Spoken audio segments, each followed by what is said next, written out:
துளசி பின்னாடி பைத்தியக்காரி மாதிரி சிரிச்சுட்டு அந்த நினைக்கிட்டு ரொம்ப நாளைக்கு அப்புறம் முகத்துல இவ்வளவு சந்தோஷத்தை இன்னைக்கு தான் பார்க்குறேன்.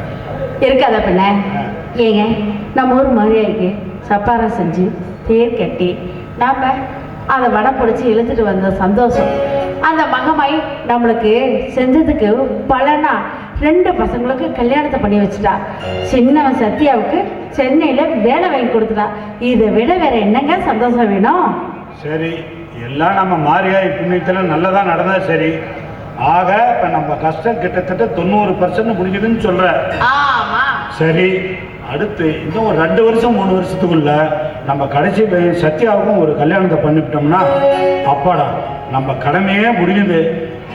துளசி, எனக்கு என்னடா பண்றது? இந்த 3 பசங்க சம்பளத்தை வாங்கி என்ன பண்ணலாம் ஏது பண்ணலாம் நைட்டில் படுத்தா என் கனவுல அதே வருது. பெரியவன் சம்பளம் கொடுக்குற மாதிரி அதை வாங்கி நான் உங்ககிட்ட கொடுக்குற மாதிரி, கார்த்தி சம்பளம் கொடுக்குற மாதிரி அதை வாங்கி நான் உங்ககிட்ட கொடுக்குற மாதிரி, சத்யா சம்பளம் கொடுக்குற மாதிரி. அப்பப்பப்பா, இப்போ மாச சம்பளத்தை வாங்கி அதுக்குன்னே ஒரு பீரோ வாங்கணும் போல இருக்கு. மாச சம்பளம் வாங்கி ஒரு 10 பவுன்ல உனக்கு மோப்பச்ச தாலிக்கொடி பண்ணிடலான்னு. ஏற்கனவே பண்ணி போடுறீங்க, இது போதாதா? அடுத்த மாசம் எனக்கு ஒரு மோப்பச்ச அருணாக்குடி. அம்மா அப்பா, நான் ஊருக்கு கிளம்புறேன்.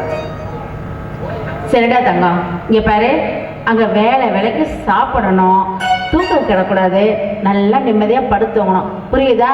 அங்கங்க ஊர் சுத்திட்டு இருக்காத, உடம்ப பார்த்துக்கோ. சத்யா, இன்னைக்கு தான் முதல்ல வேலைக்கு நம்ம ஊரை விட்டு தனியா போறேன். இங்க பண்ற மாதிரி அந்த சேட்டை கட்டிகள்லாம் பண்ணாத சாமி. சேர்க்க ரொம்ப முக்கியம். பொறுப்பா அப்பா சொல்றத கேளு. இப்ப நாங்க சொன்னா உங்களுக்கு கசகரமா இருக்கும்டா.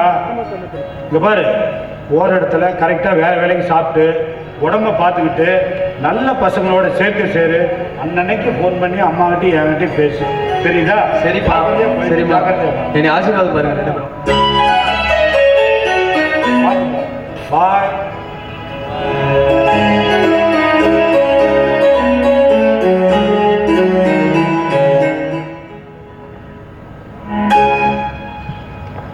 பூங்கொடி, எப்படியோ ஒரு வழியா நம்ம கல்யாணம் முடிஞ்சிருச்சு.